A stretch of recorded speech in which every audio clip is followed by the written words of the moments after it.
வணக்கம். இந்த வகுப்புல நம்ம எதை பத்தி பார்க்க போறோம் அப்படின்னா, சிந்து சமவெளி நாகரிகம் பற்றிய முக்கியமான கேள்விகள். இதுல இருக்கக்கூடிய கேள்விகள் ரொம்ப பிளான் பண்ணி இதுக்கு முந்தைய தேர்வுகளை கேட்டதாக இருக்கலாம், இல்லைன்னா சிந்து சமவெளி நாகரிகம் பற்றிய முக்கியமான கேள்விகளா இருக்கலாம். இந்த செஷனுடைய நோக்கம் என்னன்னா, கேள்விகளின் மூலமா இந்த டாபிக்கை கவர் பண்ண ட்ரை பண்றோம், அவ்வளவுதான். சரிங்களா? ஸோ அதுக்கு முன்னாடி கணியன் அகாடமியில் எஸ்ஐ மற்றும் டிஎன்பிஎஸ்சி எக்ஸாம்ஸ் சம்மந்தப்பட்ட அட்மிஷன்ஸ் நடந்துட்டு இருக்கு. உங்களுக்கு தேவை அப்படின்னா நீங்கள் இந்த நம்பர்ஸை கான்டாக்ட் பண்ணி நீங்கள் உங்களுடைய அட்மிஷனை நீங்கள் போட்டுக்கலாம். நீங்கள் இந்த கோர்சஸில் நீங்கள் என்லிஸ்ட் ஆகிக்கலாம். நேராக பாடத்துக்குள்ளே போவோம். சிம்பிளான கொஸ்டின்ஸ் மட்டும் தான் நம்ம பார்க்க போகிறோம். ஸோ ரொம்ப இன்டெப்த்தாக முழுக்க அதை எக்ஸ்பிளைன் பண்ணாமல் கொஸ்டின் மூலமாக அந்த டாப்பிக்கில் என்னென்ன இருக்குது, என்ன பார்க்க போகிறோம் அப்படிங்கிறத சொல்லிடுறேன். இல்லை, ஃபர்ஸ்ட் சிந்து சமவெளி நாகரிகத்திற்கு உண்டான ஆரம்பமே நம்ம எங்கேருந்து பார்ப்போம் அப்படின்னா, யாரெல்லாம் அந்த நாகரிகத்தை ஆய்வு செஞ்சா அப்படிங்கிறது ஒரு பெரிய டாபிக். இந்த டாப்பிக்கை பொறுத்த வரைக்கும் இந்த கேள்வியை பாருங்க. சிந்து சமவெளி நாகரிகத்தை கண்டறிந்து தொல்லியல் ஆய்வு நடத்த காரணமாக இருந்தவர்.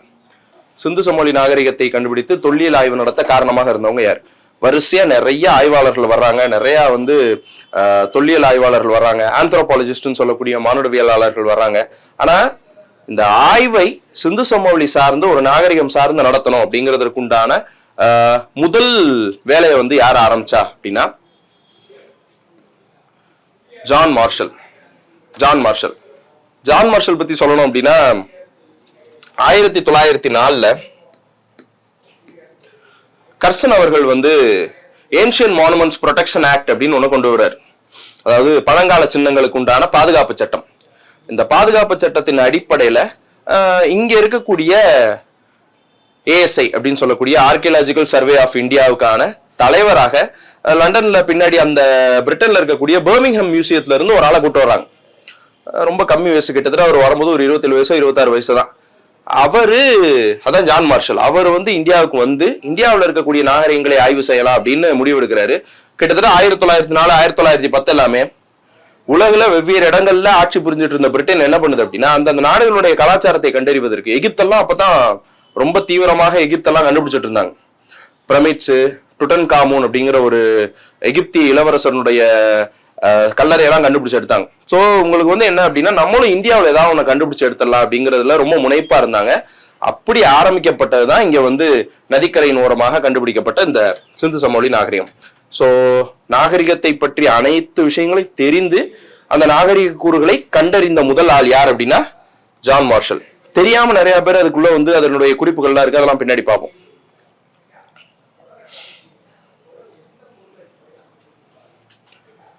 அடுத்து இதுல இருக்கக்கூடிய கூற்றுகள்ல எது தவறானது அப்படின்னு சொல்லணும். என்ன அப்படின்னா, சிந்து சமவெளி மக்கள் சுட்ட செங்கற்களை பயன்படுத்தினர். 1. 2, சுமார் 4700 ஆண்டுகளுக்கு முன்பு இந்த நாகரிகம் மலர்ந்தது அப்படிங்கிறத விட ரொம்ப ஆப்டான வார்த்தை என்னவாக இருக்கும் அப்படின்னா செழித்ததுன்னு வச்சுக்கலாம். செழித்தது. ஹராப்பா என்ற சிந்து மொழி சொல்லுக்கு புதையுண்ட நகரம் என்று பொருள். சதுர வடிவிலான நூற்றுக்கணக்கான முத்திரை இங்கு கண்டெடுக்கப்பட்டுள்ளது. சோ இதான் பேசிக்கா சிந்து சமவெளி நாகரிகம் பற்றியது. இதுல எது தவறாக இருக்கும் அப்படின்னா, பெரும்பாலும் சிந்து சமவெளி நாகரிகம் சுட்ட செங்கலை பயன்படுத்தினது. ஆமா, கரெக்ட். 4700 ஆண்டு, இதை நான் குறிப்பிட்டு சொல்லணும். சிந்து சமவெளி நாகரிகத்தினுடைய தவறான ஆப்ஷனாக இருக்கலாம். ஆனா நம்ம செழித்தது அப்படின்னு மாத்தணும்னா அது கரெக்டான ஆப்ஷன். ஏன்னு சொல்றேன், சிந்து சமவெளி நாகரிகத்திற்கு உண்டான காலகட்டம் நம்மளுடைய 6வது புக்ல எங்க இருந்து எங்க வரைக்கும் கொடுத்திருப்பாங்கன்னா, 3300 இருந்து 1900 வரை இந்த ஆண்டு காலம் தான். இதுல ரொம்ப குறிப்பா 2700 இருந்து கிட்டத்தட்ட 1900 வரை இருக்கக்கூடிய இந்த ஆண்டு காலம் இருக்கு இல்லையா, இதத்தான் சிந்து சமவெளி நாகரிகம் செழித்த ரொம்ப வளமாக இருந்த காலகட்டம் அப்படின்னு சொல்லுவாங்க. ஸோ குத்துமதிப்பா பார்க்கும்போது 4700 ஆண்டுகள்ன்றது க்ளோஸ் டு ரைட். ஹராப்பா என்னும் சிந்து மொழி சொல்லுக்கு புதையுண்ட நகரம் என்று பொருள். 3 முக்கியமான நகரங்களை பற்றி சொல்லுவோம். இங்க ஹராப்பா இருக்கு, மொஹஞ்சதாரோ இருக்கு, அப்படி காளிபங்கன் அப்படின்னு இருக்கு. இது எல்லாத்துக்குமே வேற வேற அந்த சொற்களுக்கு உண்டான வேற வேற அர்த்தங்கள் இருக்கு. இதுல ஹராப்பா அப்படின்ற சொல் எதை குறிக்கக்கூடியதுன்னா புதையுண்ட நகரம், பரீடு சிட்டி. அதே மாதிரி மொஹஞ்சதாரோ அப்படிங்கிற சொல்லுக்கான அர்த்தம் என்ன அப்படின்னா இறந்தவர்களின் மேடு, mount of the dead. Kalibangan என்ற சொல்லுக்கு உண்டான அர்த்தம் என்ன அப்படின்னா கருப்பு வளையங்கள்னு அர்த்தம், பிளாக் பேங்கிள்ஸ். ஸோ இது எல்லாமே சேர்ந்ததுதான் அது. அப்கோர்ஸ் ஹராப்பான்ற சொல்லு வந்து புதையுண்ட நகரம்ன்ற கரெக்ட். இதுல சதுர வடிவிலான நூற்றுக்கணக்கான முத்திரைகள் கண்டுபிடிக்கப்பட்டது. முத்திரைகளை பொறுத்த வரைக்கும் பெரும்பாலும் செவ்வக வடிவிலான முத்திரைகள் கண்டுபிடிச்சிருக்காங்க. ஸோ அது மட்டும் ரொம்ப சின்ன மைன்யூட்டான ஒரு தவறு தான். அது இல்லாத பட்சம் நம்ம வந்து இந்த ஆண்டு காலத்தை நம்ம கணக்குல வச்சுக்கலாம். ஸோ அதை வச்சு பார்க்கும்போது நம்ம வந்து டி அப்படிங்கிறது தவறான கூற்று அப்படின்னு சொல்ல முடியும். சரியா?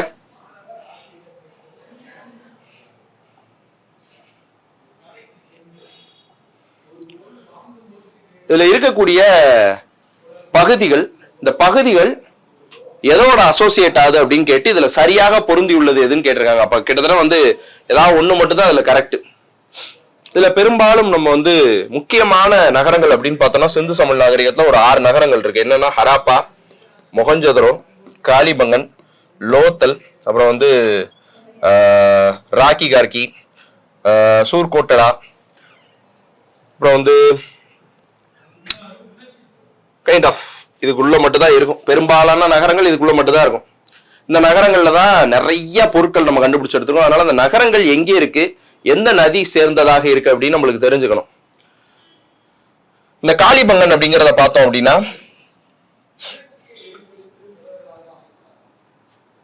நம்மளுடைய சிந்து சமவெளி நாகரிகத்திற்கு உட்பட்டு காளிபங்கன் வந்து இந்தியாவுக்குள்ள இருக்கக்கூடிய ஒரு பகுதி. இதை பத்தின ஒரு ஸ்பெஷல் என்னன்னா உழுவப்பட்ட நிலம் கண்டெடுக்கப்பட்ட ஒரு இடம் வந்து காளிபங்கன். அதே மாதிரி வேள்வி குண்டங்கள் இருந்ததற்குண்டான சான்றுகளும் கிடைச்சிருக்கு. இது காம்பே வளைகுடால வராது, காம்பே வளைகுடால வராது, தப்பு.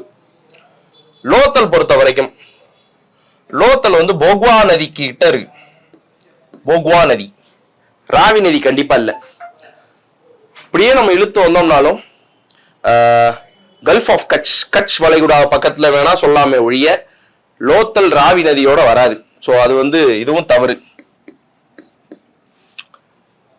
அதே மாதிரி ஹரப்பா பொறுத்த வரைக்கும் அப்படியே மாத்தி ஹரப்பா ராவி நதிக்கு பக்கத்துல இருக்கு. இது ஆக்சுவலா ராவி. அதனாலதான் ஃபர்ஸ்ட் கண்டுபிடிக்கும் போது, இந்த நாகரிகம் முதல்ல கண்டுபிடிக்கப்பட்ட போது நாகரிகத்துக்கு உண்டான ஆக்சுவலான பேர் என்ன வச்சாங்கன்னா ஹரப்பா நாகரிகம் தான் வச்சாங்க. ஏன்னா அந்த கண்டுபிடிக்கப்பட்ட முதல் நகரம் ஹரப்பா. அப்புறம் பின்னாடி பெரும்பாலான நகரங்கள் சிந்து நதியினுடைய அசோசியேட் ஆகி வருது அப்படின்ற காரணத்தினால அந்த நதிகளோட பேரை வச்சு சிந்துவெளி நாகரிகம் அப்படின்னு நம்ம சொன்னோம். சோ ஹரப்பா அப்படிங்கிறது சிந்து நதி அப்படிங்கிறது தவறு. இப்ப கரெக்ட் என்ன அப்படின்னா மொஹஞ்சதரோ அப்படிங்கிறது பாகிஸ்தான்ல இருக்கக்கூடிய லர்கானா மாவட்டம், அங்க இருக்கிற இடம் தான். நீங்க பாத்தீங்கன்னா இதுல கண்டுபிடிக்கப்பட்ட பெரும்பாலான நகரங்கள் எல்லாமே இப்ப பாகிஸ்தான்ல இருக்கு. லோத்தல், காளிபங்கன் மாதிரியான பகுதிகள் மட்டும்தான் இந்தியாவுக்குள்ள இருக்கு. அப்புறம் இன்னொன்னு தோலவீரா அப்படிங்கிற ஒரு பகுதி. தோலவீராங்கிறது இந்தியாவில் கண்டுபிடிக்கப்பட்ட மிகப்பெரிய ஒரு சிந்துவெளி நகரம். என்ன மேட்ரு, எங்கெங்க இருக்கு, எந்த நதியோட அசோசியேட் ஆயிருக்கு அப்படிங்கிறது உங்களுக்கு தெரிஞ்சாகணும். அடுத்து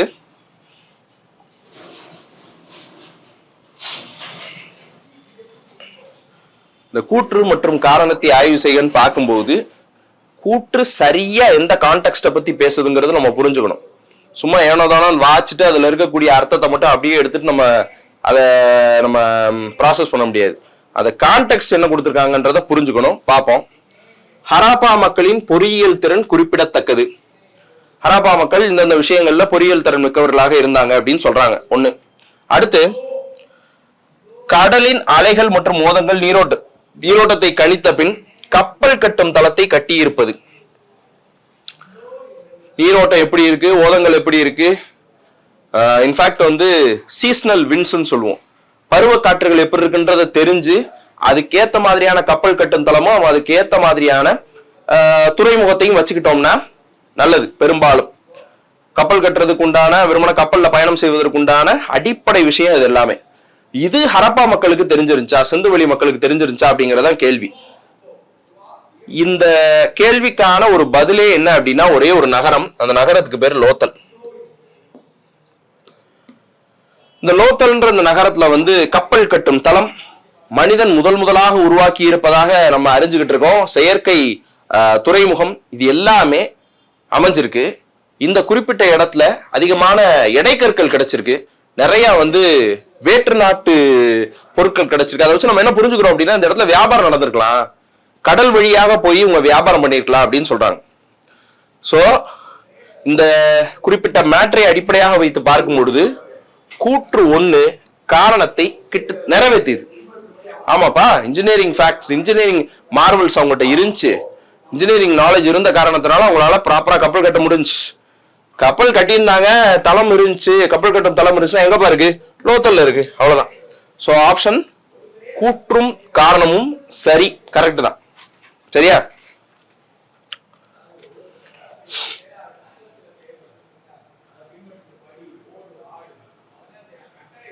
ரொம்ப சிம்பிளான ஒண்ணு. ஏன்னா கிட்டத்தட்ட முத நம்ம ஆரம்பிக்கும் போது சின்சமொழி பத்தி ஆரம்பிக்கும் போது இவருடைய பேர்ல இருந்தா நம்ம ஆரம்பிப்போம். ஹரப்பா நாகரிகத்தின் இடிபாடுகளை பற்றி முதலில் தன்னுடைய நூலில் குறிப்பிட்டவர் யார்? இவருக்கு ஹரப்பா நாகரிகம் பத்தின அறிவெல்லாம் கிடையாது. சிந்து சமவெளி இத்தனை வருடங்களுக்கு முந்தையது அப்படிங்கறதெல்லாம் இவருக்கு தெரியாது. இவர் என்ன பண்றாருன்னா, இவர் வந்து பார்த்த வரைக்கும் ஒரு ரிட்டையர்டு சிவில் சர்வெண்ட் நினைக்கிறேன். இவர் வந்து இந்த பலுச்சிஸ்தான் பகுதிகளில் பயணம் மேற்கொள்றார்.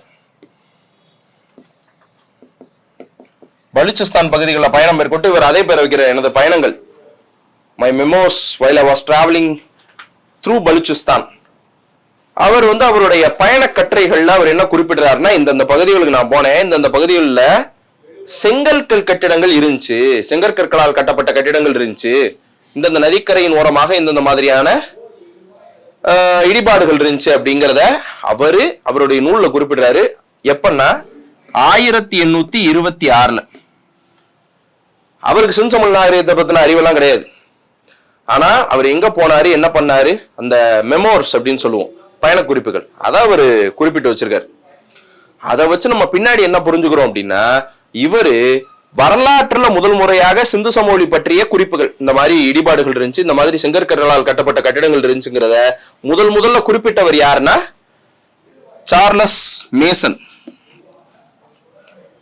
இதை ஏன் இவ்வளவு ஸ்பெசிபிக்கா சொல்றேன்? இவருக்கு சிந்து சமவெளி பத்தி எதுவுமே தெரியாது, ஆனா இவர் பயண கட்டுரை மட்டும் தான் எழுதியிருக்காருன்றது ஏன் இவ்வளவு ஸ்பெசிபிக்கா சொல்றேன்னா, சிந்து சமவெளியை முதல்ல கண்டுபிடிச்சவர் யாருன்னு கேட்டா நம்ம வாட்டுக்கு டக்குன்னு எங்க போய் நின்றுவோம்னா சார்லஸ் மேசன் போய் நின்றுவோம்.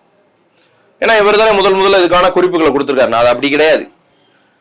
சிந்து சமவெளியை ஆய்வு செய்து இது சிந்து சமவெளி நாகரிகம் தான், இத்தனை வருஷம் பழமையானதுனால முதல்ல கண்டுபிடிச்சவர் யாருன்னா ஜான் மார்ஷல். இவருக்கு அதை பத்தி எல்லாம் தெரியாது, குறிப்புகள் கொடுத்திருக்காரு, அது மட்டும் தான் நம்மளுக்கு தெரியும்.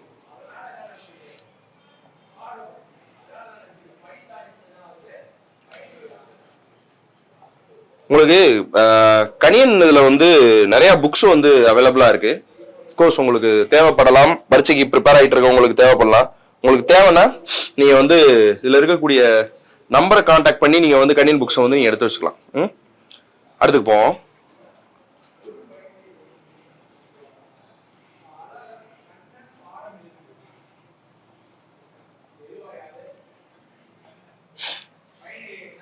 அடுத்து 1856 இந்த இரண்டு நகரங்களுக்கு இடையே ரயில் பாதை அமைக்கும் போது சுட்ட செங்கற்கள் கண்டுபிடிக்கப்பட்டன. இது இன்னும் ப்ராப்பரா ரீஃப்ரேஸ் பண்றேன் நான். 1856 இரண்டு நகரங்களுக்கு இடையே ரயில் பாதை போடும்போது அந்த ரயில் பாதைகள்ல இடுவதற்கு கற்கள் தேவைப்பட்டுச்சு. அப்படியே பாக்குறாங்க, சுத்தி பார்த்துட்டு பக்கத்துல இடிபாடுகள்ல இருந்து கற்களை எடுத்துட்டு வந்து அந்த பல மைல் தூரம் இருக்கக்கூடிய அந்த குறிப்பிட்ட ரயில் பாதைக்கு, இருப்பு பாதைக்கு அவங்க அந்த கல்லை பயன்படுத்திடுறாங்க. பின்னாடி இது பயங்கர குறிப்புகள்ல வந்து நம்மளுக்கு தெரியுது, இந்த மாதிரி பயங்கரமா அச்சு கட்டிடங்களை பூரா உடைச்சு, இடிபாடுகளை பூரா உடைச்சு அதை ரயில் பாதை போடுறதுக்கு நம்ம பயன்படுத்திக்கிட்டோங்கிறது பின்னாடி குறிப்புகள் மூலமா தெரியுது. இப்ப இதுல என்னப்பா பிரச்சனை அப்படின்னு கேட்டீங்கன்னா, அந்த இடிபாடுகளும் அந்த கட்டிடங்களும் சிந்து சமவெளி நாகரிகத்தை சேர்ந்ததாக இருக்கு அப்படிங்கிறாங்க. தெரியல, அதனுடைய வேல்யூ தெரியாம என்ன பண்ணிட்டாங்கன்னா வெறும் ரயில்வே பாதை போடுவதற்கு அந்த கற்களை பயன்படுத்தினாங்க. அது எந்த வருஷம் அப்படின்னா 1856. எந்த பகுதிகளுக்கு இடைப்பட்ட இடத்துல போடப்பட்ட ரயில் பாதைன்னு கேள்வி வரலாம். அதுதான் லாகூர் மற்றும் கராச்சி. இதுல நம்ம புத்தகங்கள்ல கிட்டத்தட்ட 3 நகரங்களுடைய பேர் கொடுத்திருப்பாங்க. என்ன கொடுத்திருப்பாங்கன்னா முல்தான், லாகூர், கராச்சி. சோ இது மூணையுமே நீங்க ஞாபகம் வச்சுக்கலாம். இது மூணுக்குமே வந்து நம்மளுக்கு சுட்ட செங்கற்களால் பயன்படுத்தப்பட்ட இருப்பு பாதை போடப்பட்ட பகுதிகள் அல்லது இடைப்பட்ட பகுதிகளில் இருப்பு பாதை போடப்பட்டிருக்கு. எதை பயன்படுத்திருக்காங்கன்னா சுட்ட செங்கற்கற்களை பயன்படுத்திருக்காங்க. 1856 ஞாபகம் வச்சுக்கலாம். முல்தான்றதை ஞாபகம் வச்சுக்கோங்க. மைட் பி அடுத்து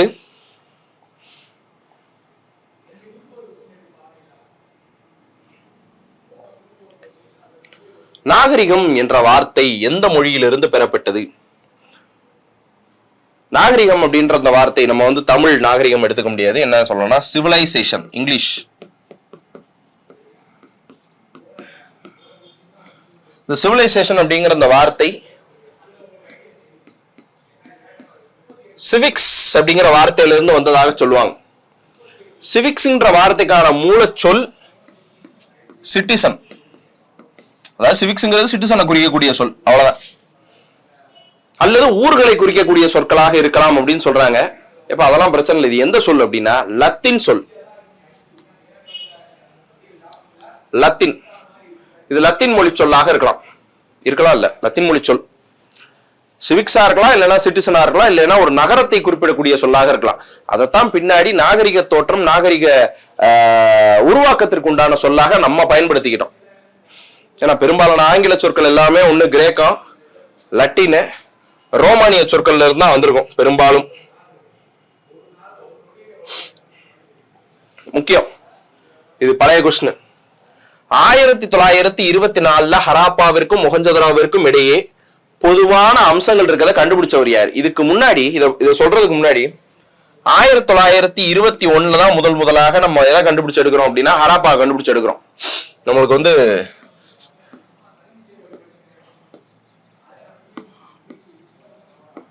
தயாராம் சஹினி அப்படின்னு ஒருத்தர், அதுக்கப்புறம் ஆர்டி பானர்ஜி,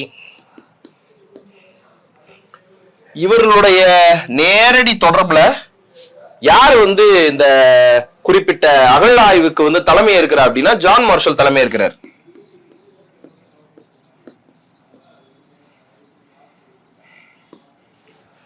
ஜான் மார்ஷல் ஆரம்பத்துல பார்க்கும் பொழுது கட்டப்பட்ட பெரும்பாலான கட்டிடங்கள் வெறும் செங்கல் கட்டடமா இருக்கு. அவர் என்ன புரிஞ்சுக்கிறாருன்னா ரொம்ப பழமையானதா இருக்கிறதுக்கு வாய்ப்பு இல்லை. ஏன்னா எல்லாம் செங்கல்ல கட்டப்பட்டதுல ரொம்ப பழமையானதா இருந்தா கருங்கல் கல்லாக இருக்கலாம், இல்லைன்னா வேற ஏதாவது இருக்கலாம். செங்கற்கல் கட்டடமா இருக்கு, குப்தர் ஆட்சி காலகட்டத்தை சேர்ந்ததாக இருக்கலாம் அப்படின்னு தான் அவர் புரிஞ்சுக்கிறார்.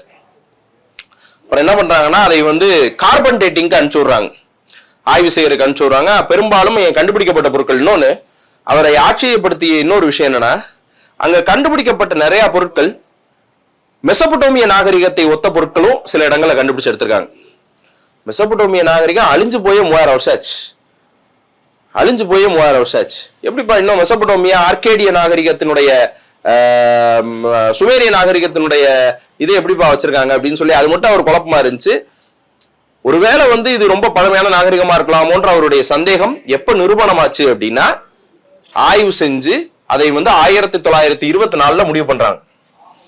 முடிவு பண்ணி இது மிக பழமையான நாகரிகம் தான், கிட்டத்தட்ட 5000 வருஷம் பழமையான நாகரிகம்.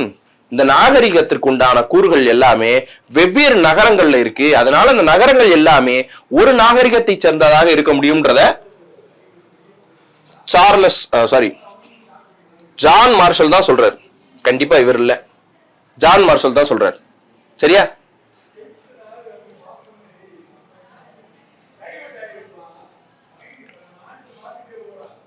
ரொம்ப ஈஸி, ரொம்ப அடிக்கடி கேட்கிறது. எந்த ஆண்டில் இந்திய தொல்லியல் துறை தொடங்கப்பட்டது? இந்திய தொல்லியல் துறை தொடங்கப்பட்டதுக்கு கொஞ்சம் முன்னாடி நம்ம இன்னொன்னு பார்க்கலாம். என்னன்னா 1784 ஏசியாட்டிக் சொசைட்டி ஆஃப் பெங்கால்னு ஒண்ணு தொடங்குறாங்க. Asiatic society of Bengal. இந்த ஏசியாட்டிக் சொசைட்டியினுடைய வேலை என்ன அப்படின்னா ஒரு குறிப்பிட்ட பகுதியினுடைய நாகரிகம் தொடர்பான கலாச்சாரம் தொடர்பான விஷயங்களை ஆய்வு செய்யறது. பின்னாடி இந்த சொசைட்டியை சேர்ந்த நிறைய நபர்கள், தொல்லியல் ஆய்வுனா என்னன்னு தெரியறதுக்கு முன்னாடியே தொல்லியல் ஆய்வை சிஸ்டமேட்டிக்கா நடத்தின குரூப் இவங்க. அப்புறம் பின்னாடி ஒரு நில அளவையாளர் வராரு, சர்வேயர். அவருக்கு வேலையே என்னன்னா அந்த காலகட்டத்தில் சர்வேயர்களுக்கு பயங்கர வேலை என்னன்னா எது நஞ்சை நிலம், எது புஞ்சை நிலம், எதுல எவ்வளவு வரி போடலாம் அப்படின்றத ஆங்கிலேயர் ஆட்சி காலத்துல நிறைய சர்வேயர்கள் வந்து பண்ணாங்க. இன்ஃபேக்ட் வந்து அந்தமான் நிக்கோபார் ஐலாண்ட் இருக்கு இல்லையா, 500 சொச்சம் ஐலாண்ட்ஸ் இருக்கும். அதுல 20 என்னவோ தான் மனிதர்கள் வாழக்கூடிய பகுதியெல்லாம் இருக்கு. அங்க அந்தமான் ஜெயிலுக்கு பக்கத்திலேயே ஒரு டூரிஸ்ட் ஸ்பாட், இப்போ டூரிஸ்ட் ஸ்பாட்டா இருக்கு. அந்த ஐலாண்டுக்கு பேரு ராஸ் ஐலாண்டு, ROSS, ராஸ் ஐலாண்டு. ஏன் அதுக்கு பேர் ராஸ் ஐலாண்டுனா அந்த ஐலாண்ட்ல முதல்ல வந்து சர்வே எடுத்த ஒரு பேர் ராஸ். அதனால அந்த ஐலாண்டு பேரு ராஸ் ஐலாண்டு. பாத்துங்க அந்த எந்த அளவுக்கு வந்து ஒரு பகுதியை சர்வே எடுக்கிறது மூலமா ஆங்கிலேயர்களுக்கு அதன் மூலம் வருவாய் ஈட்டி தர வேலையை சர்வேயர் பார்த்துட்டு இருந்தாங்க. அப்படி ஒரு சர்வேயராக இருந்தவர் தான் அலெக்சாண்டர் கன்னிங்ஹாம். அவர் சர்வே எடுக்கும் போது நிறைய பகுதிகளை ஆய்வு செய்யறாரு, நிறைய பகுதிகளில் போயிட்டு நோன்றாரு. அதுல அவருக்கு பானை ஓடுகள் கிடைக்குது, நிறைய பொருட்கள் கிடைக்குது. சும்மா இல்லாம அவர் அந்த பொருட்கள் எல்லாத்தையும் எடுத்து ஆவணப்படுத்துறாரு. ஆவணப்படுத்துறதுன்னா இந்த பொருளினுடைய டைமென்ஷன் இது, இந்த பொருள் பாக்குறதுக்கு இப்படி இருக்கு. போட்டோகிராஃப்ஸ் கிடைச்சுன்னா ஏதாவது ஒன்று போட்டோ எடுத்து வச்சுக்குவாங்க, இல்லைன்னா ஒரு ஓவியரை கூட்டு வந்து இந்த பொருளை பார்த்து அப்படியே வரன்னு சொல்லி வரைஞ்சு வச்சிருவாங்க. இதான் ஆவணப்படுத்துறது. இவருடைய இந்த ஆவணப்படுத்துதல் தான் பின்னாடி என்னவாக மாற்றப்படுது அப்படின்னா அவருடைய தலைமையிலேயே 1861 ASI archaeological survey of India என்று மாற்றப்படுகிறது. இது ஒரு கேள்வி இல்லானே, இந்த கேள்வியினுடைய ஒரு துணை கேள்வியா இன்னொன்னு எடுத்துக்கலாம். அப்படியே என்னன்னா தமிழ்நாட்டினுடைய ASI Tamil Nadu survey archaeological survey எப்ப தொடங்கப்பட்டதுன்னா அப்படியே 100 வருஷத்துக்கு அப்புறம் 1961. இப்படி ஞாபகம் வச்சுக்கலாம்.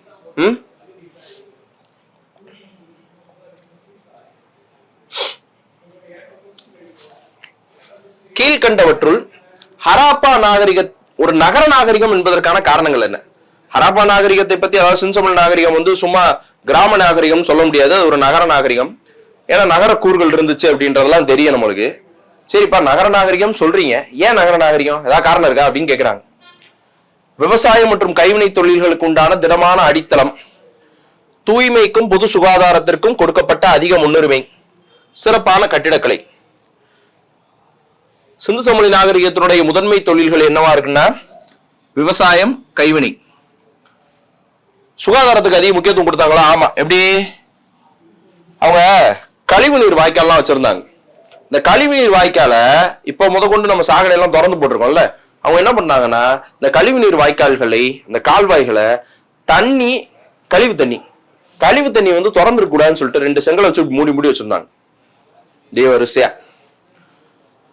ஏன்னா உங்களுக்கு தெரிஞ்சிருக்கு கழிவு நீர்களால சுகாதார கேடு ஏற்படும் அப்படின்னு சொல்லி சுகாதாரமாக அவங்களை சுத்தி இருக்கக்கூடிய அந்த சர்க்கம்ஸ்டன்சஸை அவங்க மெயின்டைன் பண்ணிக்கிட்டு இருந்தாங்க. அடுத்து சிறப்பான கட்டிடக்கலையை பத்தி நம்ம சொல்லவே வேணாம், செங்கல்ல கட்டப்பட்டது. சோ கிட்டத்தட்ட இது எல்லாமே இது நகர நாகரிகம்னு சொல்லக்கூடிய கூறுகள் தான். சோ ஆன்சர் அனைத்தும் எல்லாமே.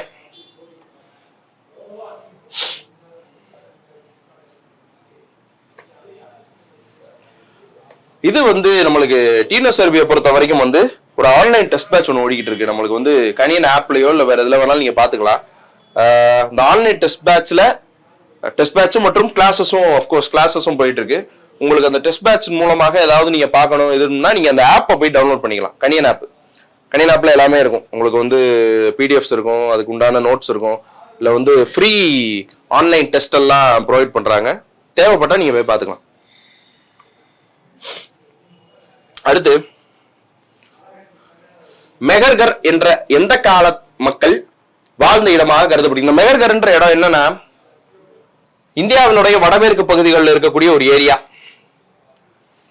இந்தியாவினுடைய வடமேற்கு பலுச்சிஸ்தான், பாகிஸ்தான், ஆப்கானிஸ்தான் இந்த பகுதிகளை உள்ளடக்கிய ஒரு ஏரியா மெஹர்கர். இங்க ஆசியாவிலேயே முதல் முறையாக விவசாயம் செய்யப்பட்ட நிலம் கண்டுபிடிக்கப்பட்டதாக சொல்றாங்க. ஆசியாவிலே முதல் முறையே இந்த பகுதியில தான் விவசாயம் செய்யப்பட்டதாக சொல்றாங்க. அதுல குறிப்பா நம்ம என்ன புரிஞ்சுக்கலாம் அப்படின்னா விவசாயம் அப்படிங்கிறதுக்கு உண்டான காலகட்டம் கிட்டத்தட்ட ஒரு 12,000 வருஷம் 10,000 வருஷம். இந்த காலகட்டத்திலேயே விவசாயம் உருவாக ஆரம்பிச்சிருச்சு. ஹண்டர் கேதரர், அதாவது வேட்டையாடி உணவு சேகரிக்கும் வழக்கத்துல இருந்த மனிதர்கள் தங்களுடைய தேவைக்காக ஒரு நிலத்தை பண்படுத்தி அந்த நிலத்துல தேவையான பயிர்களையோ இல்ல பழங்களையோ போட ஆரம்பிச்சிட்டாங்க. விவசாயங்கிறது அதான் ரொம்ப பேசிக்கா. செப்பியன்ஸ் அப்படின்னு ஒரு புத்தகம் இருக்கு. செப்பியன்ஸ் அப்படிங்கிற புத்தகத்துல யுவால் நோவா ஹராரி அப்படின்னு ஒருத்தர் இருப்பார். அவர் ஒரு ஆந்த்ரோபாலஜிஸ்ட்.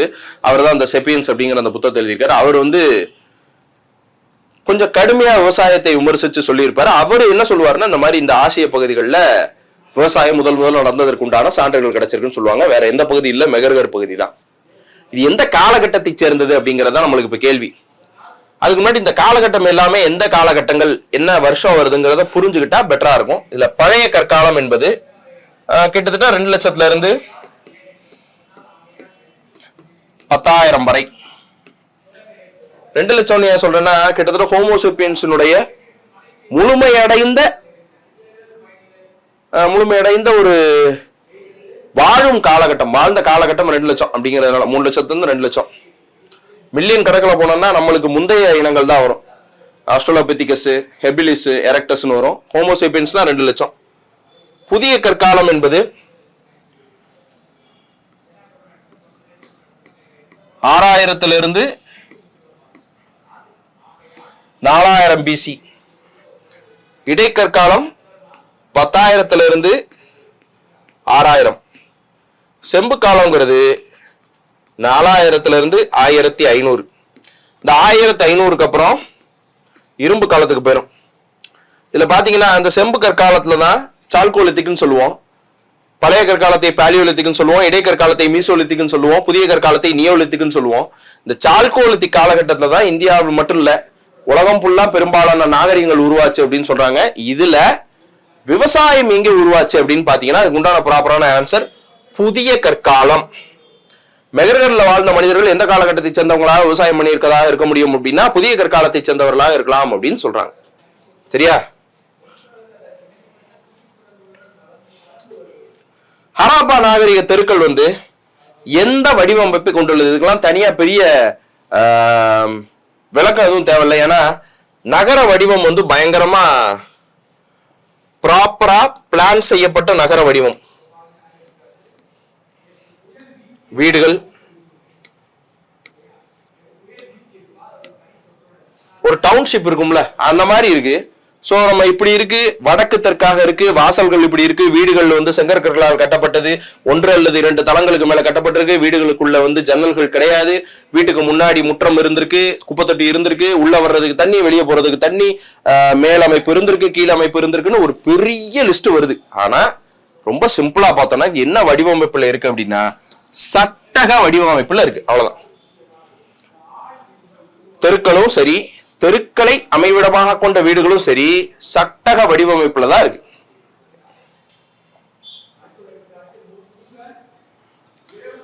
கீழ்கண்டவற்றில் ஹராப்பா நாகரிகத்தின் தனித்தன்மைன்னு நம்ம எதை சொல்ல முடியும்? வீடு சுட்ட செங்கற்களாலும் சுண்ணாம்பு கலவையாலும் கட்டப்பட்டிருந்தது. ஒவ்வொரு வீட்லையும் கழிவறையும் குளியலறையும் இருந்தது. வீடு 1 அல்லது 2 மாடி அடுக்குகளை கொண்டவையாக இருந்தது அப்படின்னு. இதுல ஆக்சுவலா எல்லாமே முக்கியமான ஒண்ணுதான். இதுல ஹராப்பா நாகரிகத்தினுடைய தனித்தன்மை அப்படின்னா ஃபர்ஸ்ட் இந்த சுட்ட செங்கல் மற்றும் சுண்ணாம்பு கலவை கரெக்ட். அப்புறம் ஒவ்வொரு வீட்லயும் கழிவறை குளியலறை இருந்ததற்குண்டான ஆதாரங்கள் கரெக்ட். வீடு 1 அல்லது நான் சொன்னேன் இல்லையா 1 அல்லது 2 அடுக்குகளை கொண்டவையாக இருந்தது. ஆல்மோஸ்ட் அனைத்துமே இதனுடைய தனித்தன்மையாக கருத முடியும். அனைத்தும்.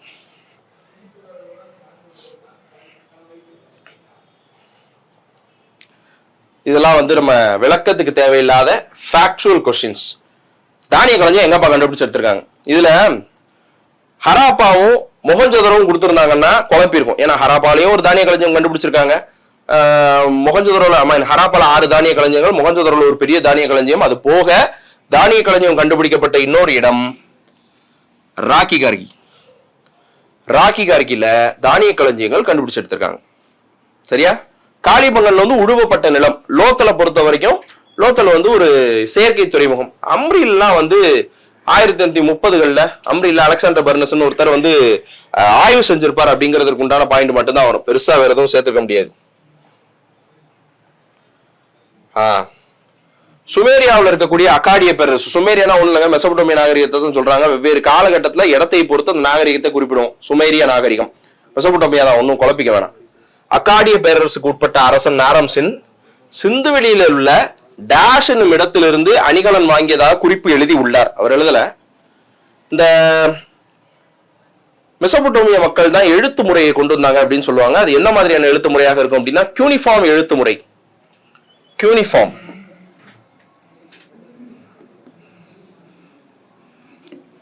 அப்படி கியூனிஃபார்ம் எழுத்து முறையை கொடுத்த மெசபடோமியர்கள் அந்த எழுத்து மூலமா எங்க எழுதியிருக்காங்கன்னா ஒரு ஈரமான ஒரு களிமண் தட்டையில அப்படி எழுதி வச்சிருவாங்களாம். அப்புறம் அது காஞ்சதுக்கு அப்புறம் அந்த களிமண் தட்டை எடுத்து வச்சுக்குவாங்க. ரெக்டாங்கிள், ட்ரையாங்கிள், வேற வேற சட்டக கோடு, சும்மா வரி எழுத்து மாதிரி தான். இந்த வரி எழுத்துக்கள்ல ஒரு வியாபாரம் செஞ்சதற்கு உண்டான சான்று கிடைஞ்சிருக்கு. அது யூனிஃபார்ம் கல்வெட்டுன்னு சொல்லுவோம். அந்த எழுத்து முறை யூனிஃபார்ம்ன்றதுனால யூனிஃபார்ம் கல்வெட்டுன்னு சொல்லுவோம். அந்த வியாபாரம் செஞ்சதுக்கு உண்டான சான்றுகள் என்ன கொடுத்திருக்காங்கன்னா, இந்த திசையை நோக்கி இருக்கக்கூடிய இந்த நாகரிகமான மெழுகால இருந்து நாங்க இதை கண்டுபிடிச்சு எடுத்திருக்கோம் அப்படின்னு சொல்லியிருக்காங்க. நம்மளுக்கு உண்மையிலேயே மெழுகாங்கிறது அவங்க சிந்து சமவெளி நாகரிகத்தை சொல்றாங்களான்னு தெரியாது. ஆனா இந்த திசையில இந்த காலகட்டத்துல அந்த அந்த அந்த ஆண்டுகள்ல சிந்து சமவெளி நாகரிகம் தான் இருந்துச்சு. சோ நம்ம என்ன புரிஞ்சுக்கிறோம் அப்படின்னா, சிந்து சமவெளி நாகரிகத்திற்கு அவர்கள் மெழுகா என்று அழைத்தனர் அப்படின்னு புரிஞ்சுக்கிறோம். அப்ப அப்கோர்ஸ் ஆன்சர் மெழுகா. மெசபடோமியாக்கள் சிந்து சமவெளி நாகரிகத்தை மெழுகா என்று அழைத்தனர் அப்படின்னு புரிஞ்சுக்கலாம். இன்னொன்னு, வரலாற்றுப்படி நம்ம பார்க்கும்போது எல்லாமே ஆய்வுகளின் அடிப்படையில கண்டுபிடிச்சு ஆய்வாளர்கள் அதெல்லாம் ஏத்துக்கிட்டதுனால நம்ம அதை பாடமா படிச்சுட்டு இருக்கோம். நாளைக்கே வேற ஒரு ஆய்வு வந்து இல்லப்பா இது வரைக்கும் கண்டுபிடிச்சதெல்லாம் தப்பு, புதுசா இதைத்தான் நாங்க ஏற்றிருக்கோம்னு சொன்னா அதையும் நம்ம படிச்சுதான் ஆகணும். ஸோ கைண்ட் ஆஃப் கொஞ்சம் வந்து நம்ம ஆப்டிமிஸ்டிக்கா பாத்துக்கிற வேண்டியதான். நான் ஏற்கனவே சொன்ன மாதிரி app full and full app சம்பந்தப்பட்ட விஷயங்கள் டீடைல்ஸ் இதுலயே இருக்கு. உங்களுக்கு தேவையான விஷயத்தையும் பார்த்துக்கலாம். ப்ளஸ் உங்களுக்கு புக்ஸும் வேணுனாலும் டெஸ்ட் பேட்சஸ் சேரணும்னாலும் எதா இருந்தாலும் இந்த நம்பர்ஸை கான்டாக்ட் பண்ணி தெரிஞ்சுக்கங்க. சரியா? முடிய போகுது, அவ்வளவுதான். சிந்துவெளியின் எந்த பகுதியில் கப்பல் கட்டு மற்றும் செப்பனிடுதளம் கண்டுபிடிக்கப்பட்டது? ஏற்கனவே இதுக்கான விளக்கம் கொடுத்த காரணத்தினால ஆப்ஷன் லோத்தல், வேற தனியா ஒண்ணு இல்ல, லோத்தல்.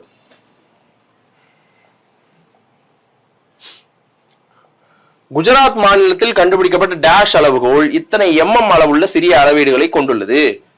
இந்த அளவுகோல் எதுல செய்யப்பட்டிருக்குன்றதா நம்மளுக்கு புரிஞ்சுக்கணும். இன்ஃபேக்ட் வந்து செஸ் மாதிரியான விளையாட்டுகள் விளையாண்டுருக்கலாம்னு சொல்றாங்க. அதெல்லாம் அதுக்கு உண்டான காய்கள்லாம் கிடைச்சிருக்கு. அப்புறம் வந்து நிறைய பொம்மைகள்லாம் கிடைச்சிருக்கு. பொம்மை வண்டி, மாட்டு வண்டிகள் கிடைச்சிருக்கு. எந்த அளவுக்கு அவங்க ஒரு பீஸ்ஃபுல்லான லைஃப் வாழ்ந்தாங்கன்னா குழந்தைகள் விளையாடுறதுக்கு விளையாட்டு ஜாமான்லாம் வச்சுக்கலாம் அப்படின்னு முடிவு பண்ணியிருப்பாங்கன்னு பாத்துங்க. இவங்க இந்த அளவுகோட்களை பொறுத்த வரைக்கும் கியூப் வடிவத்துல எடைக்கற்களும் சின்ன சின்ன தந்தங்கள்ல அப்படியே கோடுகள் இட்டு அளவுகளும் குறிப்பிடப்பட்டிருக்கு. ஆன்சர் தந்தம். தந்தத்துல அளவுகள் இட்டு அவங்க வந்து மெஷர்மெண்ட்ஸை வந்து அவங்க புரிஞ்சு வச்சிருந்திருக்கலாம் அப்படின்னு சொல்றாங்க. தந்தம். லாஸ்ட், மொஹஞ்சதரோவில் டேஷாலான சிறிய பெண் சிலை கிடைத்தது. பெண் சிலை அப்படிங்கிறத விட அதுக்கு இன்னொரு ஒரு வார்த்தை வச்சுக்குவோம்.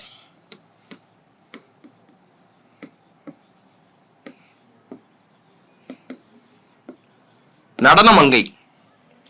இதுல ஒரு புக்ல தப்பா கொடுத்திருப்பாங்கன்னு நினைக்கிறேன். நம்ம சமச்சீர்ல தான் ஏதோ ஒண்ணுல செம்பு அப்படின்னு கொடுத்திருப்பாங்க. இல்ல, செம்புல செய்யப்பட்டது இல்ல, வெண்கலத்தில் செய்யப்பட்ட நடனமங்கை சிலை. ரொம்ப பெருசெல்லாம் இல்லை, இவ்வளவுதான், சின்னது.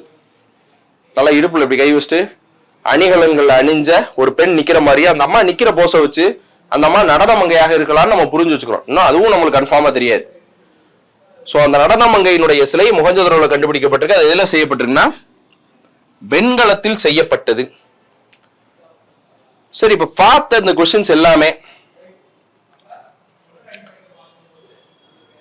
ஆல்மோஸ்ட் நம்ம வந்து சிந்து சமவெளி நாகரிகத்துல அடிக்கடி கேட்கிற கொஸ்டின்ஸ். இது மட்டுமே பார்த்தா போதுமான பார்த்தா அது நம்ம மறுபடியும் நிறைய பார்க்க வேண்டியிருக்கு. ஆனா ஒரு ஒரு ஒரு ஒரு கிராஷ் கோர்ஸ்ல இந்த நாகரிகத்தை பத்தியும் இந்த பாடத்தை பத்தியும் புரிஞ்சுக்கிறதுக்கு இந்த கொஸ்டின்ஸ் எல்லாம் நம்ம பார்த்திருக்கோம். அடுத்த செஷன்ல வந்து நம்ம குப்தர்கள்ல இதே மாதிரி கொஸ்டின்ஸ் பார்த்து நம்ம ஆரம்பிச்சிருவோம். நன்றி.